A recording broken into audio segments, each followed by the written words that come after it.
എന്റെ യജമാനനായ അബ്രഹാമിന്റെ ദൈവമായ യഹോവേ, എന്റെ യജമാനനായ അബ്രഹാമിനോട് കൃപ ചെയ്ത് ഇന്ന് തന്നെ കാര്യം സാധിപ്പിച്ചു തരണമേ. ഇന്നു തന്നെ കാര്യം സാധിപ്പിച്ചു തരണമേ. കാര്യം സാധിപ്പിച്ചു തരണേ.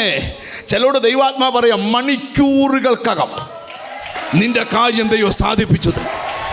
നിനക്ക് ലൈവായി നോക്കിക്കാണത്തക്ക ചില അടയാളത്തിന്റെ മറുപടി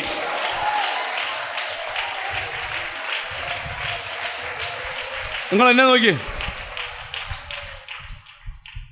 ആർക്ക് വേണ്ടിയാ പെണ്ണന്വേഷിച്ചു പോയേക്കുന്നേ?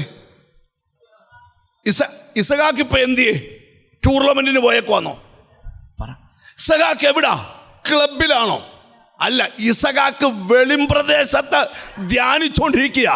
എലയാസർ പോയ കാര്യം നടക്കണം. അബ്രഹാം എന്തിയെ? കട്ടിലെ കിടന്ന് ധ്യാനിച്ചുകൊണ്ടിരിക്കുക.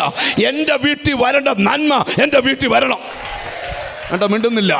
എന്നോട് ദൈവാത്മാവ് ദൂത് പറയുക, നിങ്ങൾ ശ്രദ്ധിക്കണം. നിന്റെ വീടിനകത്ത് ഉയരുന്ന പ്രാർത്ഥന, അപ്പൻ്റെ പ്രാർത്ഥന, മകൻ്റെ പ്രാർത്ഥന, മാമി നിന്റെ കൂടെ നിൽക്കുന്നവർ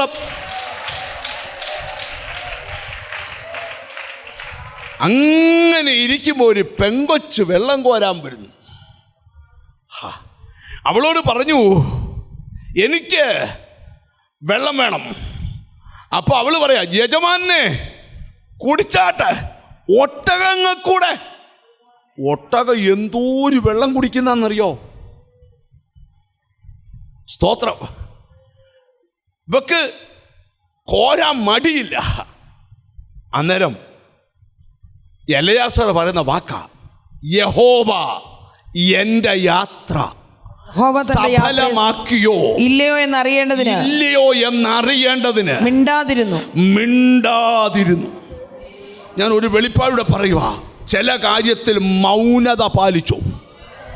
ദൈവം പ്രവർത്തിക്കാൻ പോവാ.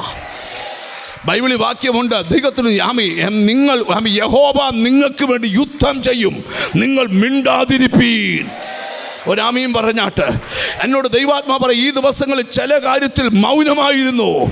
നിന്റെ കുടുംബത്തിനൊരു അത്ഭുതം നടക്കാൻ പോവുക. സ്തോത്രം. ഒരു പദം കൂടെ ഒന്ന് തൊടാം. മൗനമായിരുന്നു. ഒരിക്കൽ കൂടെ വാക്യം വായിച്ചു. യഹോവ തൻ്റെ യാത്ര സഫലമാക്കിയോ ഇല്ലയോ എന്നറിയേണ്ടതിന്. യഹോവ തൻ്റെ യാത്രയെ സഫലമാക്കിയോ ഇല്ലയോ എന്നറിയേണ്ടതിന് മിണ്ടാതെയിരുന്നു. ഈ ചില കാര്യത്തിൽ നമ്മൾ മൗനമാകുന്നത് ദൈവം പ്രവർത്തിക്കും എന്നുള്ള ഉറപ്പാണ്. ആണോ? എത്ര പേർക്ക് ഉറപ്പുണ്ട് ദൈവം പ്രവർത്തിക്കും? നിന്റെ കാര്യത്തിൽ ദൈവം പ്രവർത്തിക്കും. നിന്റെ തലമുറയുടെ കാര്യത്തിൽ ദൈവം പ്രവർത്തിക്കും. നിന്റെ കുടുംബത്തിൻ്റെ കാര്യത്തിൽ ദൈവം പ്രവർത്തിക്കും. എനിക്കെന്തോ ദൈവാത്മാവ് ഒരു വെളിപ്പാടൂടെ തരിക. ചില വീടുകൾക്കകത്തോട്ട് ദൈവപ്രവൃത്തി അഴിച്ചു വിടാൻ പോവാ. ചിലതൊക്കെ ലേറ്റായത് നന്മയ്ക്കാന്ന്.